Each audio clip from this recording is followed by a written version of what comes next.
ladies and gents, guess what we're doing today?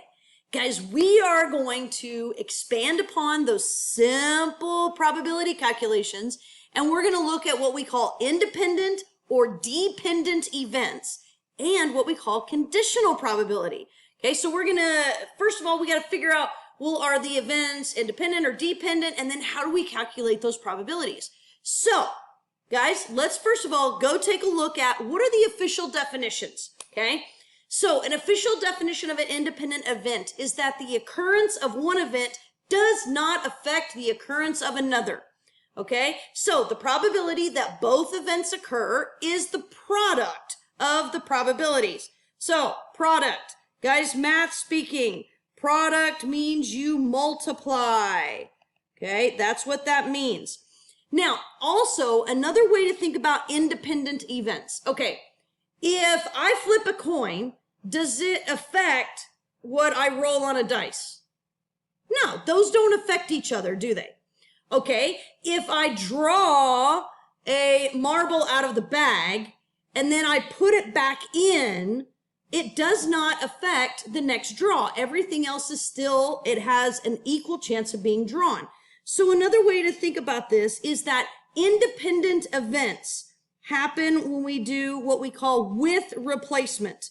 Okay, that means that you put it back in the bag, okay, whatever the case may be, means that you put it back in. The deck of cards, you drew a card and then you put it back in. That is, you replaced it back into the deck. Okay, so that's independent events. Okay, dependent events occur when the event of one does affect the outcome of the others. So let's think about this. If I draw a marble out of the bag, but then I don't put it back into the bag, well then, guys, that affects the possibility or the probability of the next draw, okay? So when we talk about dependent events, guys, those are without replacement, okay? Without replacement. So dependent events. So that's like saying that, okay, you know what? I draw a random card out of the deck, but I keep it. I don't put it back in the deck. Okay. Well, that affects the next draw, doesn't it? Because whatever I have in my hand can't be drawn, can it? Okay. So that is dependent events, is when one event affects the outcome of the next event. Okay. All right. Now you guys are going to see some of this, I call it math language, okay? So this says the probability for both events A and B, okay? Means that I take the probability of event A, which that's going to be the same whether it's for independent or dependent events. It's the first event that happens. And I multiply it times the second event, okay? Now that's going to be different depending if your events are independent or dependent, okay? But don't get too hung up on this verbiage right here. I'm going to show you guys how we're going to work this out. Okay. Now, conditional probability is a little bit more in depth. Okay. Conditional probability says this. Okay. The probability that an event occurs, okay, given that another event has already happened. Okay. So that's called conditional probability. And it is, the verbiage right here is right here. The probability that event B happens given that event A has already happened. Okay, so it might look like this, okay? So if I say the probability of me drawing a heart out of a deck, given that I've already drawn a diamond, okay? So given that I've already drawn a diamond, that is the probability of event A because it says given that, okay? So this one would be that probability that I draw a diamond, and this is the probability that I draw a heart, and I've already drawn a diamond, okay? All right, so again, we're going to work out some of these, and we're going to go through, and I'm going to show you guys how to use all of these verbiages or equations, if you will. All right, so, hey guys, we're going to start with number 3. So get on to number 3, and I'll meet you down there. Okay, before we can calculate probabilities, Guys, what we've got to do is figure out, do we have an independent or dependent event? So we're going to look at numbers 3 through 6. It says that you want to determine whether or not the events are independent or dependent. Okay, so for number 3, okay, we're looking at number 3 here. It says you have a bag of M&Ms that contain an assortment of colors. Okay, you randomly choose an M&M and you eat it. Okay, so I take a M&M and I eat it. Ooh, M&Ms. I've got some of those on my desk. I should go get some here in just a second. Okay, so M&Ms and I eat it. Says you then randomly choose another M&M. So the first event says that, hey, what if I chose a red M&M first? Does that affect the probability that I choose a blue M&M second? Well, let's look at what happened. Notice it says, and I'm going to highlight this for you guys. Notice it says that you randomly choose an M&M and you eat it. Hey guys, if you eat it, you don't put it back in the bag, do you? Oh, if I eat it, then that I do not replace it, do I? Okay, so this is without replacement. I don't put it back into the bag. So if an event happens that's without replacement, I want you to think about what we just talked about when we were going over the vocabulary. Would that event be independent or dependent?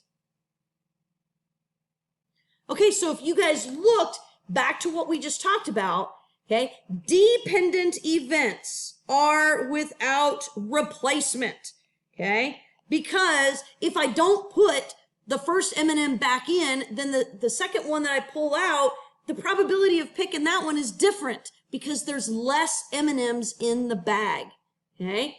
All right, so that's the first thing. You got to figure out if it's independent or dependent, okay? All right, so next, let's go look at how we put this into motion. So go down and look.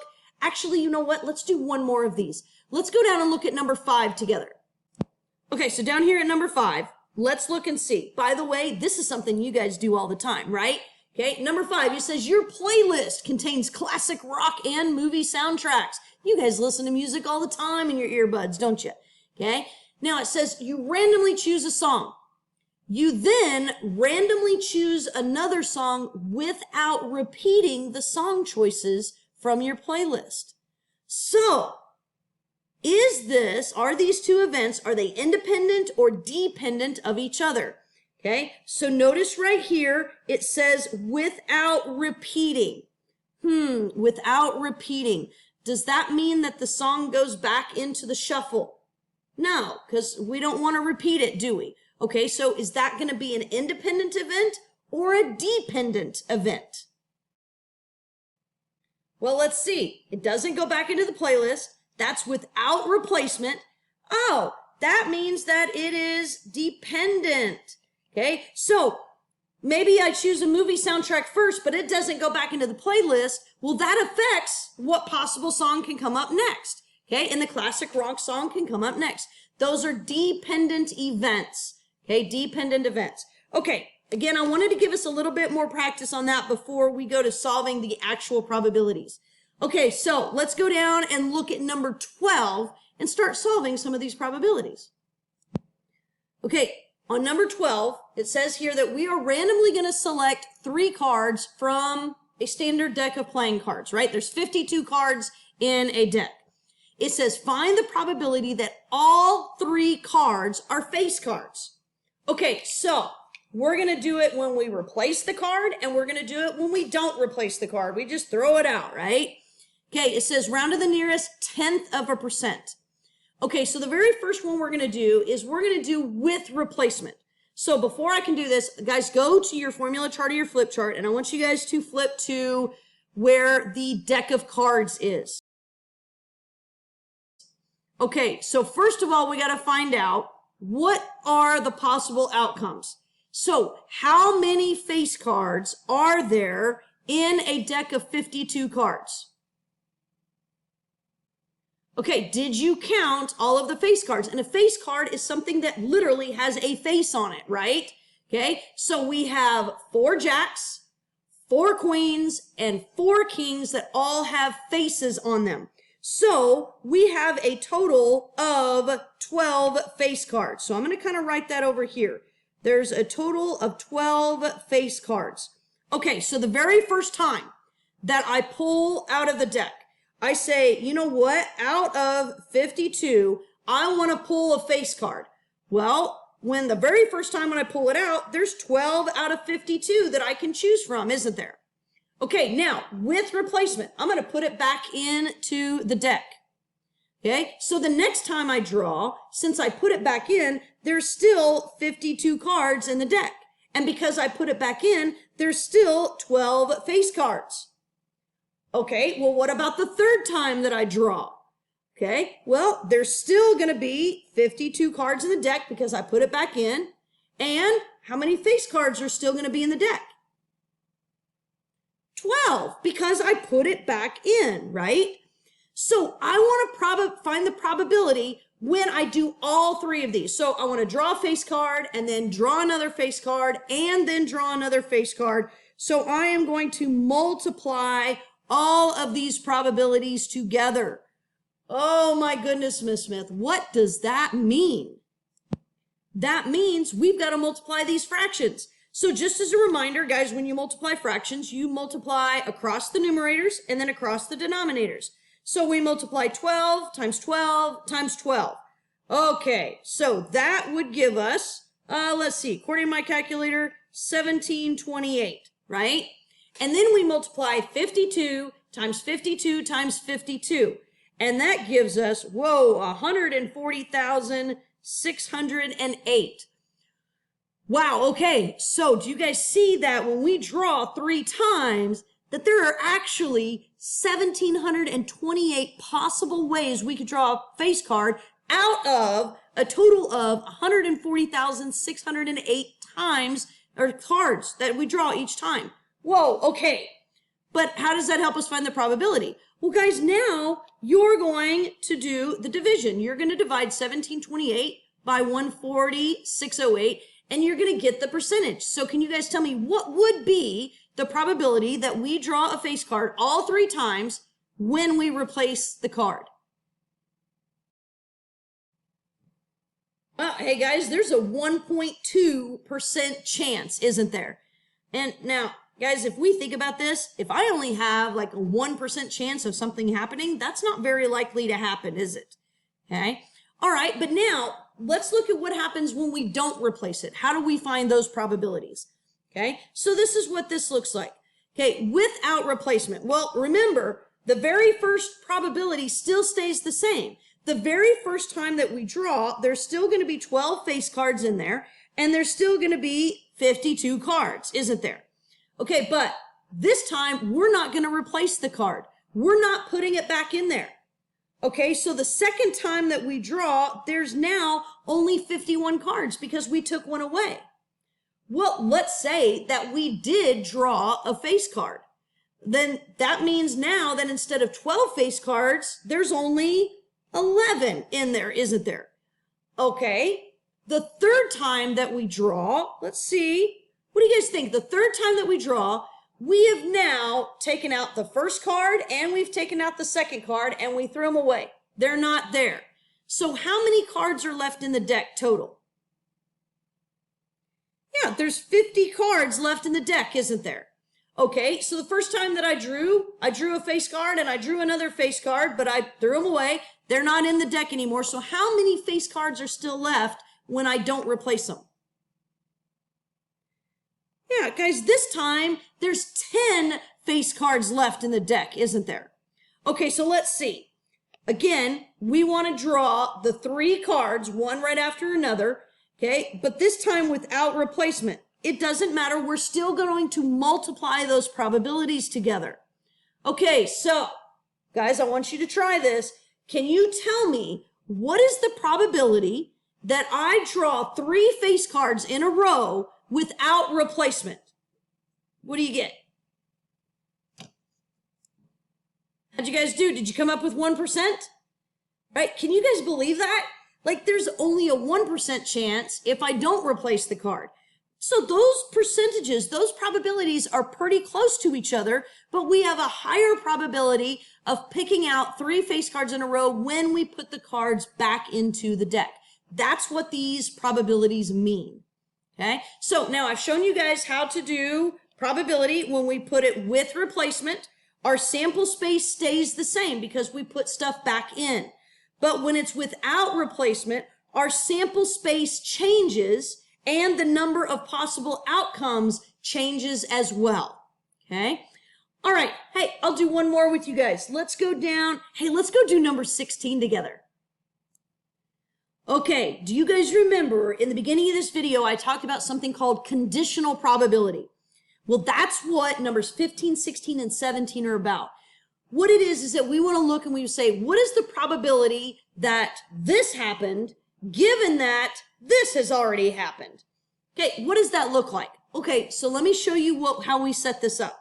Okay, so in number 16, it says that we're at a food stand and 63% of customers buy a hamburger. Okay, so that's information that I'm going to need. But then it says only 47% of customers that buy a hamburger also buy French fries. Okay, so 47% that get a hamburger also buy French fries. So notice that's saying that, hey, 47% of people have already bought a hamburger. Now they're going to buy French fries. That's the conditional part. Okay, now we want to find the probability that a customer who buys a hamburger also buys French fries. So how does this look? How does this work? Okay, so you're going to set up and you're still going to find out what's the probability of the total amount of outcomes? Well, the total amount is a customer who buys a hamburger. Okay, so the percentage. So we're going to say a customer who buys a hamburger. Okay, and I'm going to abbreviate. That's our total. That's like we're saying, okay, all customers who buy a hamburger, how many of them also buy French fries? Okay, so now our desired probability, our desired outcome says that we want a customer who buys a hamburger and French fries. Okay, we want to find those. Okay, so there's kind of like our formula. We've got our total amount of outcomes, and then we have our desired result on top. Okay, so desired result, hamburger and French fries. The percentage of customers who buy a hamburger and a French fry is 47%. Okay, now the percentage of people who buy a hamburger, the number of customers that buy a hamburger, well, that is 63%. Okay, so how do we find out the probability that they bought hamburger and fries? Well, guys, what have we been doing before? We take the numerator, divide it by the denominator. Hey, guys, these are already in percentages, aren't they? Okay, so let's do that. Hey, guys, what do you get when you divide 47 by 63? Okay, when you divided 47 by 63, you got 0.7460. Okay, so we still want to convert that back into a percentage. Okay, so convert that back into a percentage and tell me how many people, what percentage of people both buy a hamburger and fries? 74.6%. Okay, so what that probability says, guys, that's the conditional probability. That says that 74.6% of customers who buy a hamburger also buy a hamburger and fries. Okay, that's what that probability says. Okay, so conditional probability, we've done that. We've done dependent events. We've done independent events.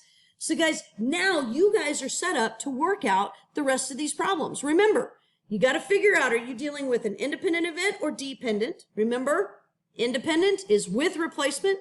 Dependent is without replacement. And conditional probability says, I want to find the probability that this event happened given that this one has already happened over here. Okay, guys, as usual, ask questions when you have them and have fun with this. Okay, see you later. Adios.